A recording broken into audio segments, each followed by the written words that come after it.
وواجهته قرر الآتي إن أنا اعترفت في هذا الفيديو نتيجة إكراه. أفهم في حاجة نتيجة الله مش نتيجة الله؟ لا أنا بتمنى حاجة كده. أنت قلت ليه؟ قلت ليه؟ احنا نتكلم؟ اتفضل يا فندم أنا عايز الفيديو ده يتصور والفيديو ده مقطوع. أنا كان معايا موكب يعني كان موكب ما بينزلش مع رئيس الوزراء، كان معايا متابعات ومصفحات وكنت متجمع عليهم. يا محمود اتفضل يا فندم. الكلمتين اللي انت قلتهم دول كافيين ان انا اودي الشريك للجنه. الشريك ده صح؟ بعد اذنك ولا تحت طب خلينا نتكلم بعد اذنك. ولا النص ولا تبدل؟ تمام اقول لحضرتك كبير. تمام انا اودي لجنه ثلاثيه تفحص الشرايط دي وتفرجها. طب انا اقول له يعني طيب لو فرجت ما تتكلموش بقى. اكمل عنه. انا استخرجت المتابعه. اكمل عنه. حضرتك انا نزلت في ما لا يقل عن 6 مدرعات 6 مرات. انا الراجل اللي معايا ده واتعرفت عليه في النيابه. تحت كان في مدرعات وكنت منهم ونزلت ونام. ده كله كان يا فندم بعد 20 ساعه تحقيق. كنت قعدت 20 ساعه تحقيق. قعدت 12 يوم كده سجني بتعذيب. وحضرتك انا قعدت طول يصيرني في التعذيب تحت 20 يوم. حضرتك انا بعد كده طلعت يوم 5/3 من وزغلي، قعدت مع اسلام بيه اللي هو معايا في التصوير 20 ساعه من الساعه 9 الصبح. انا قعدت مع اسلام بيه 20 ساعه بدون مقاطعه، كنت بصلي بس بدون مقاطعه. ده طبعا كله سبب ايه؟ اضرار ماديه معنويه. كل ما كان حضرتك في ناس معانا اتطحنت بكل الناس عاملين يتكلم في الرزق وانا منهم. وحضرتك شفتك دلوقتي انت رشاد بعد 6 شهور لسه معلومه فيه. بص حضرتك دي كان فيها صديق. انا مش عارف ضد الشرع يا محمود. طب الشرع يا فندم ده كاذب. انا بقول لك طب الشرع ده كاذب والشباب حبيبي يقولوا بقى الكلام ده. ودي معايا اخويا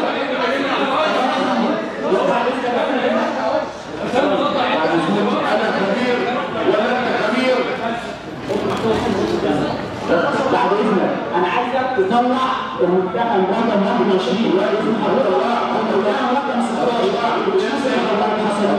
خلاص يا محمود. طب اكمل المحاضرات حاجه حضرتك بعد ده كله دي لا احنا نثق في معادات المحكمه كمان. لكن في حاجه اهالينا بعد كل حاجه ما تنزلهمش ولا هم بيشوفونا. حضرتك اهاليهم ثواني طيب حضرتك المره اللي فاتت يوم 31/7 طلعت تصريح ان احنا نزول وانا كان عندي زياره يوم واحد كمان وما كملتش. دي نقطه انا حضرتك دلوقتي انا عايز لجنه من حضرتك مباشره تكشف علينا احنا بدون قدام المحكمه والتصوير والكاميرات وتشوف اللي تاني معانا. حضرتك لو سمحت يا استاذ. حضرتك احنا لما قعدنا انا ما اعرفش اقطع كده ولا انا قاعد اقول كل اللي عندي. بعد اذن حضرتك قعدت 12 يوم في الدكتور. بعد ال 12 يوم دول اول ما دخلت كان اخويا قعد 3 شهور ونص. دخلت ضابط امن الدوله قال لي خلي كل حاجه تمشي زي ما هي واعمل كل حاجه بمزاجي. قلت له يا فندم قال لي هتشيل العام. قلت له طب ليه مش ظلم؟ قال لي هشيلها انا هشيلها. وانا عاوز اقول لحضرتك في هنا في المحكمه امين الشرطه كان معانا في ظهر بعذبنا. لو عايز حضرتك اطلعه هطلعه بس عايز حضرتك يعني مش عارف هيحصل ايه لما ارجع السجن بعد ما اقول الكلمه دي. هو حضرتك الامين ده طلع هنا ورجع تاني انا شايفه ومعذبني ومعذب اخويا ونص اللي جوه كلهم وفي 3 كمان. بس انا هقول لك في واحد لو عايز نطلعه من وسط الاهالي والناس هطلعه امين شرطه وبيكتب وراه الموظفه ورا الناس كلها بالكتاب. عايزنا نطلعه دلوقتي نطلعه بس الحمد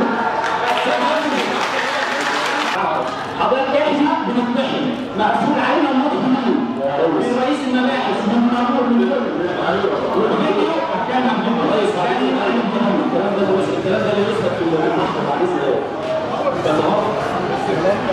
يا ريس هذا اول ايام فيما تعرض هذا المتهم لو سمحت حضرتك يا جماعه طب ثانيه بس اخر دقيقه. حضرتك اديني قدام الناس كلها قدام الكاميرات صاعد وقعدني مع اي واحد اختاره ساعه كهرباء خليه يقول لك انا اللي اخدت السبب. ساعه احنا اطحنا كهرباء معانا الكهرباء يقضي مصر لمده 20 ساعه 20 سنه. يا فندم غير كده الفيديوهات ديت تمت كلها نتيجه الكتاب. صورنا يوم تقريبا 26/2 او 27/2 في امن الدوله في مازوي. انا صورت انا سمعت لك اللي انت عارف يا فندم بعد اذن حضرتك قولنا عنه كله. احنا يا فندم وجودنا احنا ليه كده يعني ضايعين بس الناس عليهم حضرتك تمام. احنا يا فندم انا المتهم برقم موجود المتهم بقتل هناك عندي زي ما بقول الكلام ده كله كان من الظلم. حضرتك بيقول لي انا سجل لي بيقول لي انت عديت غير مسؤول. حد يعدي دوله ونقطه من عاصمه يا فندم يعدي. انا عديت سينا كلها ووصلت السوق منطقتي ورجعت ورحت غزه قعدت 3 شهور ورجعت. يعني في منطقه مين ده ولا فين الامن وفين الجيش فين الشرطه؟ يلا في لسه يا ريس يا ريس يا استاذ اسكت بقى يا استاذ. هو ده مش عايز في واحد موجود معانا في نفس الدعوه على ضرب وطلب دفاع ودم عرض تنفيذه مش قادر يشيل وقرر الله هو المولد الكتب. اعمل يا استاذ اتفرج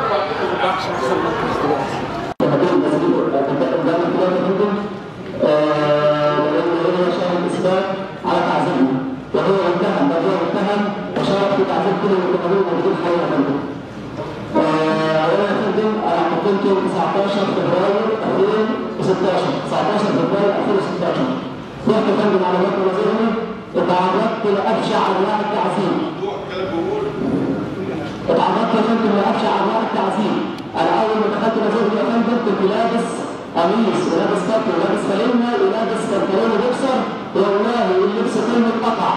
اللبس كله اتقطع قبل ما ادخل على الوقت اللي هتعذب فيها.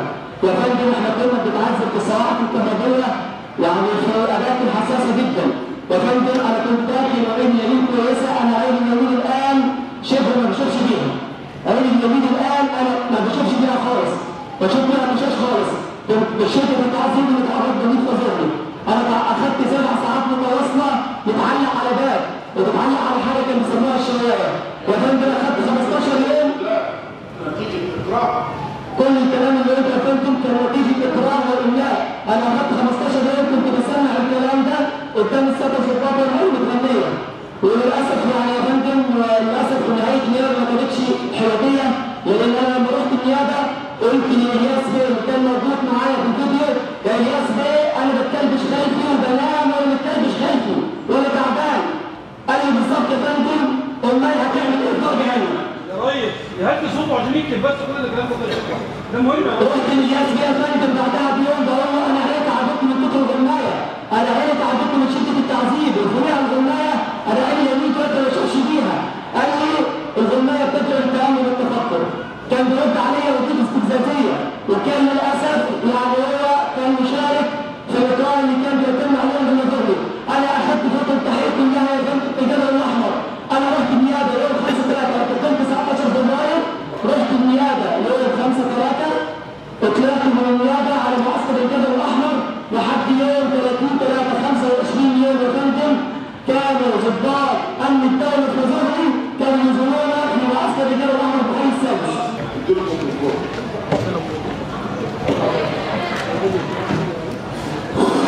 اسمك ايه يا اسمك ايه؟ المحكمة سألت المتهم سألت اسمه سيد عبد المجيد. انت بتشارك ايه؟ شارك طالب في كلية هندسة الفرقة الثالثة وقرر انه طالب في الفرقة السادسة ميكانيكا الأرض هندسة الذاتي. ميكانيكا هندسة الذاتي. ايه اللي حصل لك أول؟ سيادة الأرضي قبض عليا 25/2 وقرر انه قبض عليك يوم 25/2 من المنزل الساعة 5 الفجر. الساعة 5 الفجر. الساعة 5 الفجر. كنت قبلها عامل عملية رباط صليبي. وأنا كنت قبلها عامل عملية رباط صليبي. 9/2. من 9/2. تكتب وريت ضباط أمن الدولة العملية وريت ضباط أمن الوطني العملية. برضه يعني راح شايلنا على كتفي. وراحوا شايليني شالونا على كتفهم. ويحطوني في مدرعة. خدوني على كتفهم وودوك فين؟ في مدرعة. ودوني في المدرعة. بعدها على طول رفع عليا سكينة وقال لي يا ابني وبعدها رفع سكينة قال لي يا ابني انت عامل عملية ومش عارف ايه ومش عايزين نأذيك وكذا وكذا وقال وكذا. لي انت عامل عملية ومش قلت لهم عايزين انا عامل ايه او انت واخديني ليه مش عارف ايه. وانا سألتهم عن سبب القطع فودوني على مبنى امن الدولة في الزقازيق. ودوني على مبنى امن الدولة في الزقازيق. فضلت اسبوع كامل سيادة القاضي تحت التعذيب. اسبوع كامل بالظبط. كامل تحت التعذيب. في اثار لو عايز تشوفها ممكن قول بس لا مش مفرجت. طيب كهرباء في راسي. وعرفت صعقوني بالخيار الكهربائي في راسي وتماكن حساسة في رجلي ومكان العملية وفي رجلي وبيعوني في ليلة في برميل مية ساقعة من الساعة الليل عن في برميل مية ساقعة وتحت تهديد وهنجيب أبوك وأمك وهنعمل وكذا وكذا وكذا. قالوا لي هنجيب أبوك وأمك. قلت لهم أنا يعني في إيه قومتي مش عارف إيه. تقول لي جوز أختك مش عارف إيه وكذا. قلت لهم أنا مش هنعرف جوز أختي يعني. وقالوا لي جوز أختك بيرتكب جرائم وانا قلت لهم ماليش دعوه بجوز أختك. فبعدها 9/3 خرجت من امن الدوله الزقازيق بعد اسبوع كامل من التعذيب. يعني انا خرجت من امن الدوله في الزقازيق. توجهت لنيابه امن الدوله. توجهت لنيابه امن الدوله. اللي حقق معايا في امن الدوله امن دي محسن واحمد جوه مراته. دول اللي حققوا معايا. تم التحقيق معايا في امن الدوله. نيابه امن الدوله. وانا في نيابه امن الدوله يعني اول ما دخلت بقول لي ابي انا عملت ايه؟ ايه الطعم المتوجهه ليا؟ فبقول لي انت قتلت النائب العام ليه؟ وكانوا ليا تهمه فبقول انا ما قتلتش حد. وتبين اي محكمه بان المتهم تكلم. قلت له انا عايز محامي لو سمحت محامي يحضر التحقيقات. وطالع الاتهام بطلاقه تبين المحكمه بان المتهم صار الوقائع بطلاق وبالترتيب منطقي لما حدث له ولم يتلاحظ للمحكمة صمة أعراض نفسية عليه. سيادة الواحد يعني سمة الأعراض النفسية جت لي يعني جت من شهر تقريبا. المتهم بأن الأعراض النفسية اللي جت لي حتى ضباط العرب هناك ممكن يشهدوا على كده يعني بس بالتأكيد تعالوا هم عندك كان سووا نكتب كل حاجة. إيه الأعراض دي اللي بتجيلك؟ أولا يعني يوم 13/7 كنت أنا هناك في هو مرة المتهم من 13/7 عمال اشوف قدام عيني حاجات غريبه يعني زي ما كنا انا ما جايش ركبك عفريت. لا لا تميزات يعني حصل لي تغيرات رجعت السجن يومها وحصل ليا تميزات. فضلت ازعق في اللي معايا فضلت ازعق في المتابعين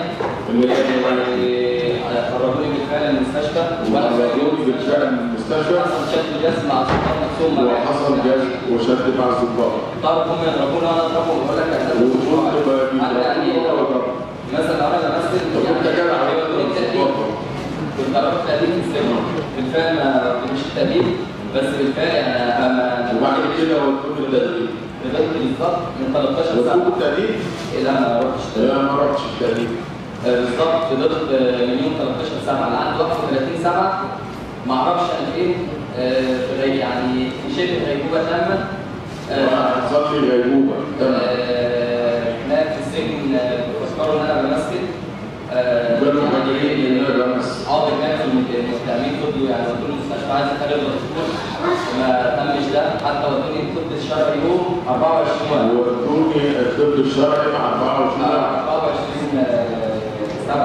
ودوني الطب الشرعي ب 24/7 حضرت الطب الشرعي قلت لهم الاصابات اسمع الجلسه عشان الجلسه الجايه تفكر فيه بين الاعراض. حضرتك قلت لهم الاصابات مساعدات فرديه.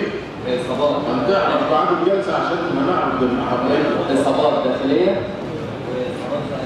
وانا كان رباط. ده سبت الرابط ده سبت راضي وقلت لهم انا عايز اطمن على العمليه يعني انا رجلي اولا ما كملوش 10 دقايق في السيف خلاص مفيش طيب سبت راضي على 14 و 16 14 ساعات. انتوا عايزين